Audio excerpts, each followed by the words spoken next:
Stand ఉంటే స్టాండ్లో పెడతారు కదా, ఎంత ఇస్తారు స్టాండ్లో? రూపాయి.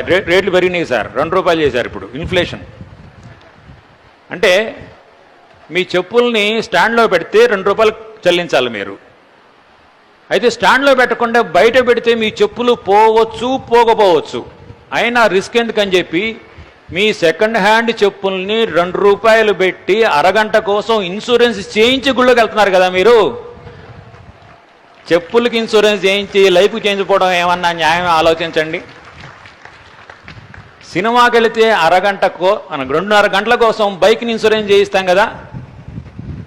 మరి చెప్పుల్ని ఇన్సూరెన్సు, బైక్ని ఇన్సూరెన్సు, లైఫ్కి మాత్రం ఇన్సూరెన్స్ అక్కర్లేదా? చెప్పుల కంటే హీనమైందా జీవితం? మనకు తెలిసిన వాళ్ళు ఎవరన్నా చనిపోతే వాళ్ళ ఏడుపు తగ్గగానే అడిగే ఫస్ట్ క్వశ్చన్ ఏంటండి?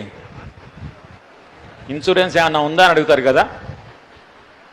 మరి మిమ్మల్ని ఎవరు అడుగుతారు బతుకున్నంతకాలం మీ ఇన్సూరెన్స్ గురించి? ఎవరు అడగరు. ఎవరు అడగాలి? మీకు మీరే, నాకు నేనే అడుక్కోవాలి. మనకు తెలిసిన వాళ్ళు ఎవరన్నా చనిపోతే ఇన్సూరెన్స్ ఉందా అని అడుగుతాము. ఇన్సూరెన్స్ ఉంటే ప్రేమతో ఏడుస్తారు, లేకపోతే దిక్కులేని వాళ్ళని చేసిపోయారు.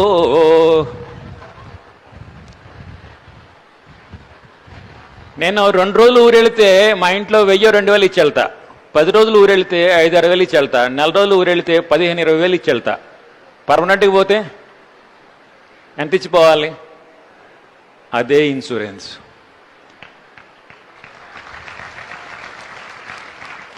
నేను సాయంత్రం 5 దాకా అన్నం తినకపోతే నా బాడీ చెప్తుంది, తినరా బాబు కదలలేనని సిగ్నల్ ఇస్తుంది. మా అబ్బాయి స్కూల్ ఫీజు కట్టకపోతే నాన్న ఫీజు అని గోల పెడుతూనే ఉంటాడు, సిగ్నల్ ఇస్తాడు. జీవితంలో ప్రతి అవసరానికి సిగ్నల్స్ ఉంటాయి.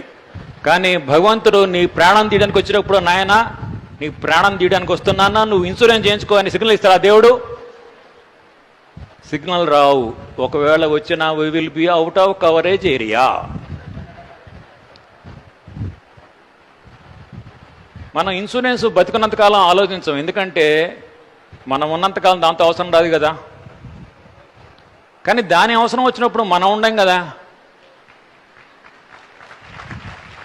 కాబట్టి బతుకున్నప్పుడే మనం ఇన్సూరెన్స్ గురించి ఆలోచించక తప్పదు. భగవంతుడు ప్రత్యక్షమయ్యి మీకు బంగారు గుడ్లు పెట్టే బాతు ఒకటి ఇస్తా అన్నాడు. కానీ ఒక కండిషన్ పెట్టాడు, బాతు బతుకున్నంత కాలమే మీకు బంగారు గుడ్లు వస్తాయి అని చెప్పాడు. ఏం చేస్తారు? ఏం చేస్తారు? ఇన్సూరెన్స్ చేయిస్తారా? ఇన్సూరెన్స్ చేయించాలంటే గుడ్డు చేయించాలా, బాతు చేయించాలా? బాతుకే కదా. మరి చెప్పులకి ఇన్సూరెన్స్ చేయిస్తాము, మన లైఫ్ చేయించట్లేదంటే గుడ్డు చేయించినట్టు కదా. ఉపయోగం ఏంటి? మా బ్యాంకులో ఏటీఎంని 42 lakhs ఇన్సూరెన్స్ చేయిస్తున్నాం. But what about this ATM?